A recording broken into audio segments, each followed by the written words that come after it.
Welcome to Democracy Now!, democracynow.org, the Quarantine Report. I'm Amy Goodman. Over 1,700 people died in the United States Tuesday from COVID-19 in what's been described as the deadliest day of the pandemic in 6 months. The overall U.S. death toll is approaching a world high of 250,000. At least 20 states have broken new records for COVID-related hospitalizations. In news from Washington, D.C., 87-year-old Iowa Senator Chuck Grassley has tested positive for COVID-19. He's the oldest Republican in the Senate. He's its president pro tem, making him third in line for the presidency. Grassley spoke from the Senate floor without his mask on Monday. During Monday's Senate session, Ohio's Sherrod Brown blasted Republicans for their wanton disregard of basic coronavirus protection measures and asked Alaskan Senator Dan Sullivan to wear a mask while he presided over the chamber. I'd start by asking the presiding officer to please wear a mask as he speaks, and people below him are, I can't tell you what to do, but I know that the behavior... I don't wear a mask when I'm speaking, like most senators. Well, most senators... So I'll put it back on, but I don't need your instruction from... I know you don't need my instruction, but there clearly isn't much interest in this body in public health. We have a president who hasn't shown up at the coronavirus task force meeting in months. We have a majority leader that calls us back here to vote on an unqualified nominee and at the same time to vote for judge after judge after judge, exposing all the people who can't say anything, I understand, the people in front of you and the presiding officer, and expose all the staff here. In medical news, the FDA has authorized the first at-home coronavirus test. The nasal swab requires a prescription and can produce results in about half an hour. President Trump has fired a top election security official at the Department of Homeland Security just days after he publicly rebuked Trump's claims the election was rigged. Christopher Krebs served as the director of the Cybersecurity and Infrastructure Security Agency. Last week, the agency released a statement describing the 2020 election as, quote, the most secure in American history.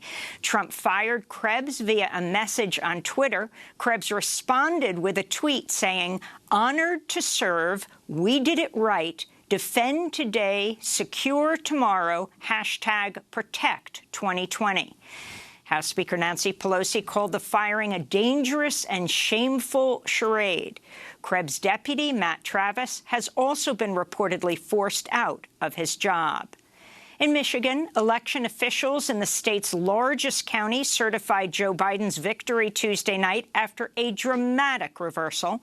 The two white Republicans on the Wayne County Board of Canvassers initially blocked certification, saying they did not want to include votes from Detroit, which overwhelmingly supported Biden. President Trump then took to Twitter to praise the Republican effort, saying, quote, "Having courage is a beautiful thing. The USA stands proud." Reverend Wendell Anthony, the president of the NAACP in Detroit, criticized the Republican efforts to disenfranchise votes in Detroit. You have extracted a black city out of a county and said the only ones that are at fault at an issue is the city of Detroit, where 80% of the people who reside here are African Americans. Shame on you. Shame on you. You are a disgrace as relates to the ability to have a free and impartial election in this nation. Ned Stabler, a vice president at Wayne State University in Detroit, also criticized the Republicans on the Wayne County Board of Canvassers. I just want to let you know that the Trump stick, the stain of racism that you, William Hartman, and Monica Palmer have just covered yourself in, is going to follow you throughout history. Your grandchildren are going to think of you like Bull Connor or George Wallace. President-elect Joe Biden announced more senior White House appointments Tuesday, among them Louisiana Congressmember, former Congressional Black Caucus Chair Cedric Richmond, who's been tapped to lead the White House Office of Public Engagement. Climate activists slammed the decision, with Sunrise Movement's Varshini Prakash saying, quote, "Today feels like a betrayal because one of President-elect Biden's very first hires for his administration has taken more donations from the fossil fuel industry during his congressional career than any other Democrat," she said. Sunrise Movement also accused Richmond of ignoring members of his community who have suffered from toxic pollution and sea level rise. The Senate voted Tuesday to block the confirmation of Trump nominee Judy Shelton to the board of the Federal Reserve. The 47-50 vote came after two Republican senators missed the vote, Chuck Grassley, who has COVID-19, and Florida's Rick Scott, who's quarantining after exposure to the virus, and two Republicans sided with Democrats, Mitt Romney and Susan Collins. Lamar Alexander was not present for the vote. Majority Leader Mitch McConnell changed his vote to no, a procedural maneuver that gives him the chance to bring her nomination up again later. Shelton's criticized the Fed's independence and has advocated returning to the gold standard, a controversial monetary system where the value of the dollar would be directly linked to gold. She's also been condemned for changing her views to line up with Trump's and for regularly scheduling press interviews at the Trump Hotel.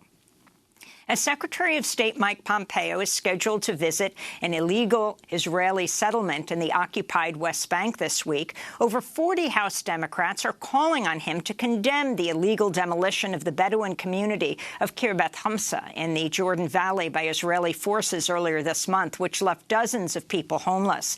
The effort was led by Wisconsin Congressmember Mark Pocan, who said in a statement, quote, "There is no excuse for the de facto annexation of Palestinian land, and America cannot remain silent in the face of these human rights abuses any longer." The Iranian government's warned of a crushing response if the Trump administration strikes Iran's main nuclear site or attacks any of its allies in the region in the last 2 months of Trump's presidency. The New York Times reported this week Trump may still be looking for ways to attack Iran, despite advisors warning him a strike could escalate into a bigger conflict.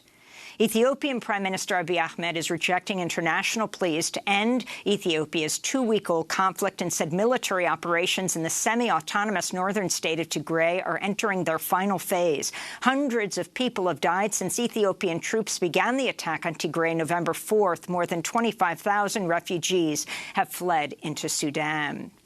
In Mexico, a group of 120 indigenous athome families have indefinitely moved into the Mexico City offices of the National Institute of Indigenous Peoples to demand an end to continuous government violence and neglect during the coronavirus pandemic and beyond. The occupation has been in place since Indigenous Peoples Day and is being led by athome women who are calling on the government to immediately meet their needs, including food security and access to health care, work, education, and housing. The U.S. government's agreed to drop all charges against Mexico's former Defense Secretary General Salvador Cienfuegos and to allow for his return to Mexico. Cienfuegos was arrested at Los Angeles International Airport in October and indicted on money laundering and drug trafficking charges. He had been accused of working with the Beltran-Leyva cartel to arrest and torture rivals in exchange for bribes. The Mexican government has not committed to arrest or charge Cienfuegos. He served as Defense Secretary under former President Enrique Peña Nieto. Back in the United States, President Trump is pushing through new rules making it harder for people to obtain government benefits. A new regulation will make it harder for people who are denied disability benefits to appeal by allowing the Social Security Administration to use its own lawyers to hear the appeals instead of administrative law judges who are more independent. Meanwhile, two pending rules would restrict eligibility criteria for food assistance, potentially kicking millions off the government plan.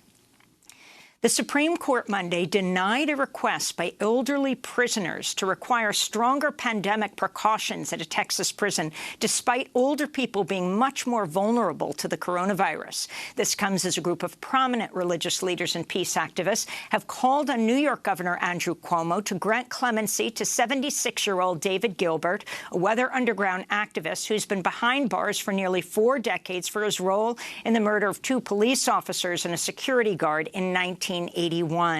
The letter to Governor Cuomo was signed by Nobel Peace Laureates, including Archbishop Desmond Tutu and the families of Martin Luther King Jr. and Mahatma Gandhi.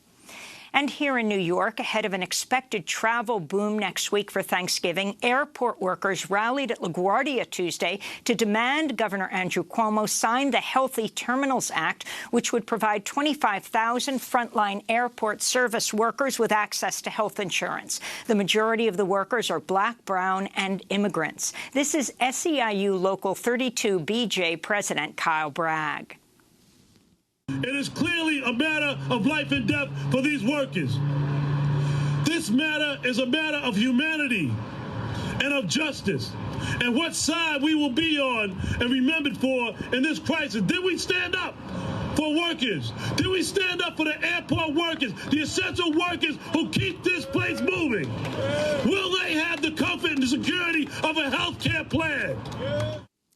And those are some of the headlines. This is Democracy Now!, democracynow.org, The Quarantine Report. I'm Amy Goodman in New York, where the COVID numbers are going up, joined by my co-host Juan Gonzalez in New Jersey, where the numbers are escalating alarmingly. Hi, Juan. Hi, Amy, and welcome to all of our listeners and viewers across the country and around the world.